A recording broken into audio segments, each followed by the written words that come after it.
앞서 설계의 중요성에 대해 설명드리면서 인테리어 업계가 대형 건설사의 공사 방식을 차용하고 있다고 설명드렸습니다.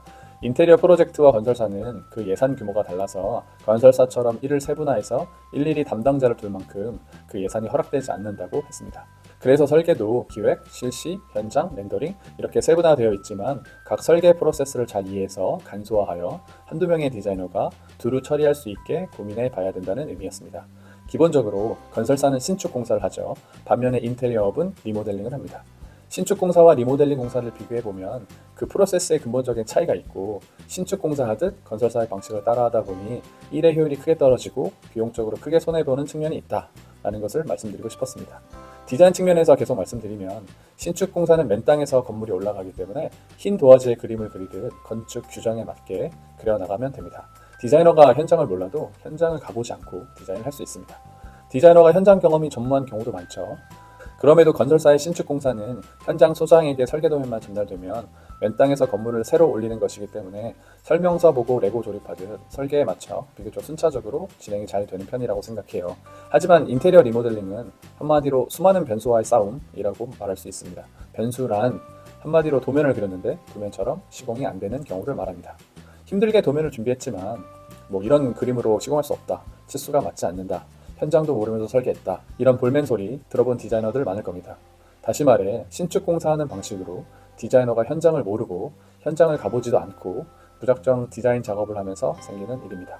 주어진 현장 상황에 따라 앞으로의 공사 계획도 달라질 수 있기 때문에 주어진 건물 상태의 파악부터 중요합니다. 리모델링 현장은 디자이너의 현장 경험이 필수고 인테리어 업체가 성장하려면 현장을 잘 알고 있는 현장 소장 역할이 필요하게 됩니다. 이제 인테리어 프로젝트에서 현장 소장의 역할에 대해서 설명드릴 텐데요. 이것도 마찬가지로 현장 소장의 역할을 충분히 이해하고 인테리어 프로젝트 예산 규모에 맞게 간소화하여 공사를 전반적으로 효율적으로 운영할 수 있는 방법을 고민해 보아야 합니다. 작은 프로젝트에 현장 소장과 디자이너까지 두고 공사하기에는 그 예산이 허락하지 않는 경우가 많기 때문입니다. 결론적으로 보면 디자이너가 경력이 쌓이는 만큼 현장을 잘 알 수밖에 없게 되고 디자이너 스스로 현장 소장급 디자이너가 됩니다. 그러면서 독립해서 창업도 하게 되고요. 하고 싶은 말은 많지만 제가 내린 결론은 인테리어 업계는 대형 건설사와는 달리 인테리어 업계에 맞는 공사 프로세스가 뭔지 고민해봐야 된다는 것입니다. 디자이너가 현장을 더 잘 알기 바라는 마음으로 다양한 컨텐츠를 만들어갈 예정입니다. 결국 디자이너가 공사의 주체잖아요. 셀프 인테리어를 하시더라도 디자이너가 되셔야 하고요. 그래서 디자이너가 현장 일을 좀 더 쉽게 이해하고 정보를 얻을 수 있도록 인테리어 디자이너 커뮤니티를 만들어 보려고 합니다. 저희가 그동안 상공간은 물론 아파트나 고급주택까지 400~500건 가까이 시공했고 가지고 있는 현장 소장 데이터, 현장 운영 데이터가 꽤 많아서 실시 설계 예시나 시공 디테일 도면도 공유할 수 있도록 준비해 보겠습니다. 공사가 원활하게 진행되기 위해서는 제가 세 역할이 필요하다고 말씀드렸었는데요. 그 설계를 위한 디자이너와 시공 기술자, 그리고 마지막으로 현장 소장 역할입니다. 현장 소장은 한마디로 그림만 그려주면 모든 시공해내는 사람이다 라고 이해하시면 좋을 것 같은데요. 현장에 맞게 도면을 풀어가는 사람입니다.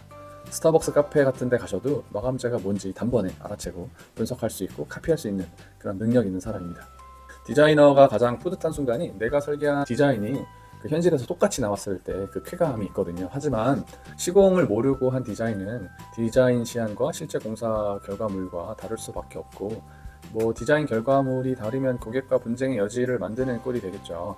애써 도면을 준비했지만 현장이랑 도면 치수가 맞질 않는다, 이런 디자인으로는 시공할 수 없다, 현장도 모르면서 설계했다, 이런 소리를 듣게 되는 경우가 진짜 많습니다. 현장에서 설계가 엉망이라 불평이 나오면 디자이너는 시공자가 뭘 원하는지 캐치하느라 진땀을 흘립니다. 시공팀과 설계팀이 부딪히는 경우도 많이 있으실 겁니다. 사무실에서 작성된 도면이라 현장 변수 체크하는 일이 안 될 수밖에 없어요. 디자인 업무를 보완해줄 현장 소장의 역할이 필요합니다. 즉, 디자이너는 현장 소장을 통해 실제 시공 여부를 체크해가면서 디자인해야겠죠. 공사 중간에 도면이 수정되고 바뀌는 일이 생겨버리면 비용적으로 손해가 많을 테니 말입니다. 현장 소장은 시공을 잘 아는 사람이기 때문에 시공 기술자의 시공 방식에 맞춰 도면을 수정해 놓을 수 있겠죠. 기술자와 손발이 맞는다, 또는 척하면 척이다, 이런 말이 나오는 이유가 여기서 나오겠죠. 아파트 공사 같은 모듈화된 공간은 겉모습만 스케치해도 시공자들이 알아서 시공할 수 있는 부분이 많아요. 아파트 공사는 교체나 설치 위주의 시공이 많기 때문에 전화 한 통화로 능숙하게 처리해주는 시공자도 많죠. 하지만 그 상업 공간은 확실히 다릅니다. 시공자들이 그림만으로 시공하기 쉽지 않아요. 같은 업종이라도 같은 카페, 같은 음식점이라도 공사마다 현장마다 다 다르죠. 인테리어 업체에 제대로 된 현장 소장이 없으면 그 아파트 공사를 넘어서 상업 매장 공사까지 가는 게 엄두가 나지 않겠죠. 실제로 아파트만 경험한 디자이너는 상업 매장 그 평면도 하나 제대로 못 그려내는 경우도 많고, 아파트 전문으로만 머무르는 디자이너나 인테리어 업체도 많습니다. 디자이너 이야기를 조금 더 하고 가자면, 안타깝지만 단순히 디자인 프로그램만 다룰 줄 안다고 인테리어 디자이너는 아니거든요. 보통 아이디어 단계의 기획 디자이너가 대부분이고, 시공을 배려한 디자인이 뭔지 모르고 있는 디자이너라면 현장 공부가 많이 필요합니다. 디자이너들이 작업하면서 저에게 가장 많이 물어보는 질문이 이거 시공되나요? 이거든요. 저도 그동안 그 회사를 운영하면서 100여 명 가까운 디자이너를 만났었는데요. 경력이 10년이라는 디자이너도 본인이 그린 디자인이 실제로 시공되는지 모르는 경우가 정말 많았습니다. 설계라는 과정은 머릿속에서 공사를 처음부터 끝까지 이렇게 시연해 가는 과정이라고도 볼 수 있거든요. 현장 경험이 부족한 디자이너라면 한계가 있을 수밖에 없습니다. 디자인 작업할 때 최소한 시공 관련하여 자문하고 물어볼 사람 곁에 두시고 작업해 주시면 좋을 것 같습니다. 한 번은 제가 현장 일로 시간이 없어서 금홍이나 썸고 같은 곳에서 프리랜서 디자인에게 부탁해 본 적이 있었는데, 시공이 전혀 배려되지 않는 디자인이라 써먹을 수 없었던 제가 처음부터 밤새 재작업했던 기억도 있습니다. 한동안 인테리어 디자이너에 대한 불신도 있을 정도였거든요. 지금은 너무 잘하는 디자이너들과 일어서 너무 기쁩니다. 인테리어 업체가 아파트 공사를 넘어 상공간까지 폭넓게 할 수 있도록 성장하려면 유능한 현장 소장 역할이 꼭 필요할 거예요. 복잡한 설계 단계도 프로젝트 규모에 따라 간소화할 수 있듯이 현장 소장의 역할도 매 현장마다 반복되는 일이 많기 때문에 얼마든지 회사 내 시스템으로 간소화할 수 있다는 점 말씀드리며 이야기 계속 해보도록 하겠습니다. 현장 소장이 중요한 이유에 대해서 두 번째로 말씀드리고 싶은 내용은, A급 기술자를 찾기 전에 시키는 사람부터 A급이어야 된다라는 부분을 말씀드리고 싶네요. 저도 주변 인테리어 업체로부터 일 잘하는 기술자나 시공팀 소개해달라는 전화를 종종 받습니다. 사례를 하나 소개시켜드리자면, 한 번은 목공팀 소개해달라는 전화를 받고 저와 같이 10년 가까이 일한 A급 목공 반장님을 소개해줬거든요. 결과는 소개해주고 좋은 소리 듣지는 못했어요. 저희 현장에서는 분명 A급 시공자였는데 왜 다른 현장에서 그렇지 못했을까요? 저희 반장님 말로는 현장 관리자가 1도 모르고 도면도 형편없고 자재는 늦게 오고 뭘 물어보려 해도 현장에 보이지도 않고 이런 얘기를 하더라고요. 일 잘하는 기술자 찾는 것도 중요하겠지만 시키는 방식과 매너에 따라 일의 결과도 많이 달라질 수 있다는 것도 알고 가시면 좋을 것 같습니다. 시공자에게 예의 있고 갑질 없는 매너 있는 태도는 기본이고 고맙다, 수고했다 인사도 중요하죠. 인테리어 현장이라면 처음 만나는 새로운 기술자와 일하는 경우가 생길 수밖에 없습니다.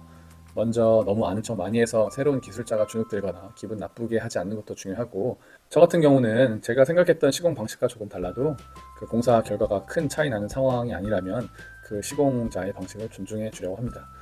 그리고 요청했던 일 중에 못한다, 안 한다 이렇게 답변하시는 실력 없는 분도 분명히 있을 수 있죠. 그동안 저희가 늘 해왔던 방식이 그 작업자에게는 납득이 안 가는 상황일 수도 있고요.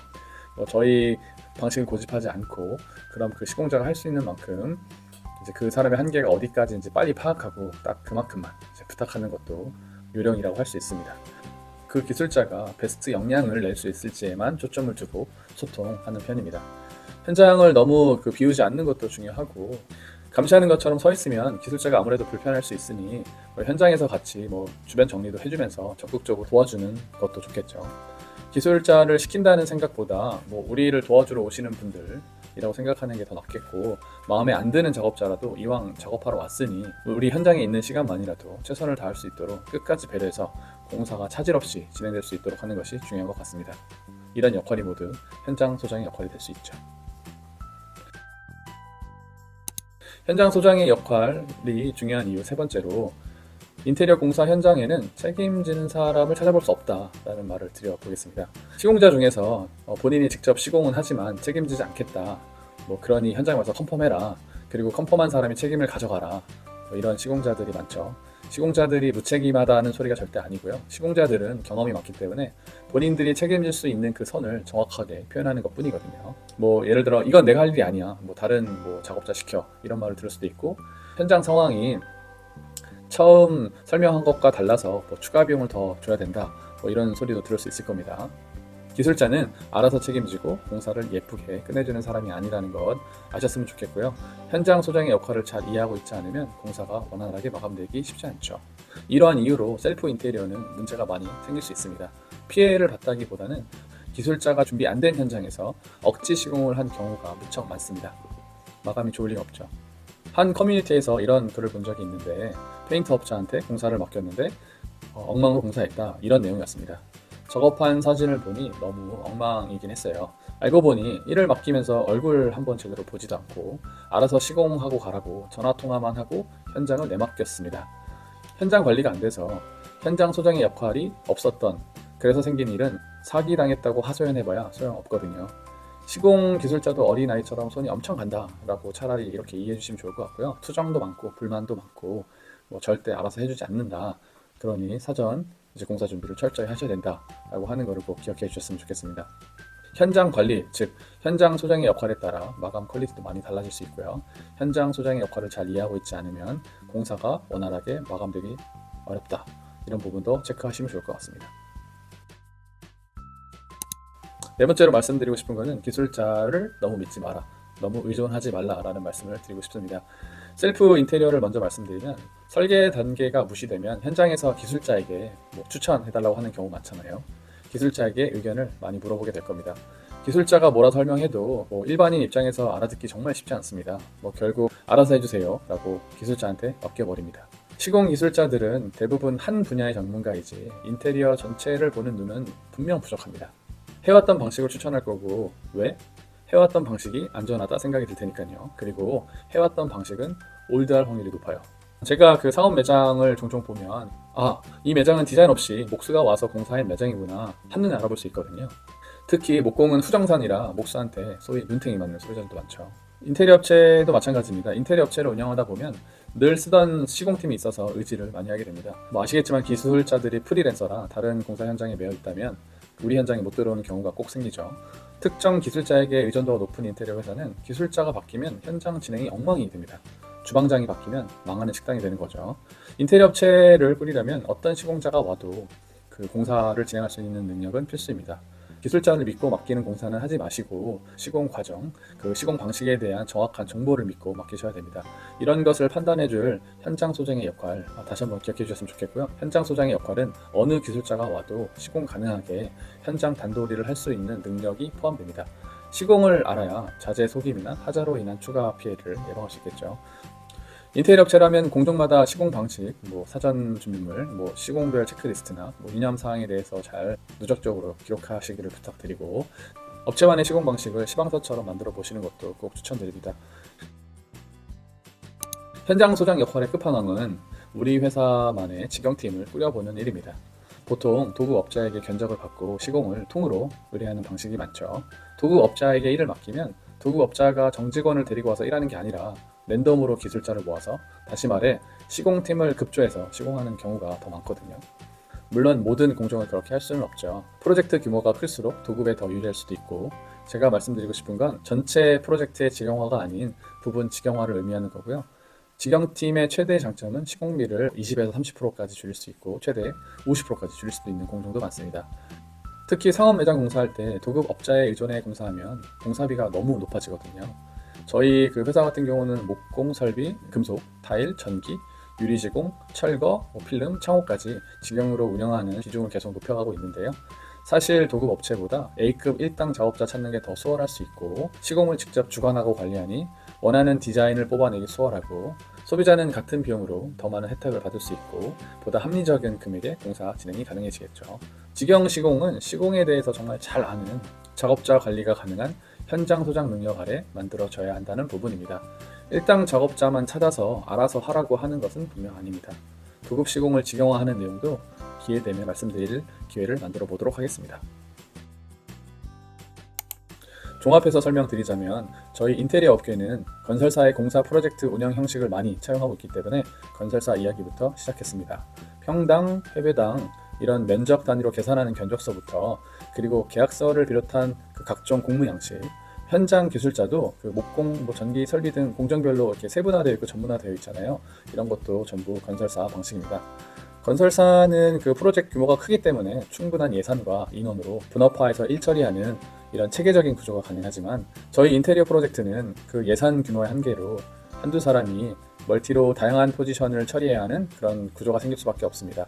그래서 건설사 형식을 기준으로 하되 간소화할 수 있는 전략을 강조해 드리고 싶었습니다. 한 사람이 다양한 역할을 처리하기 위해서는 정보를 빠르게 구할 수 있는 것이 분명 필요할 겁니다.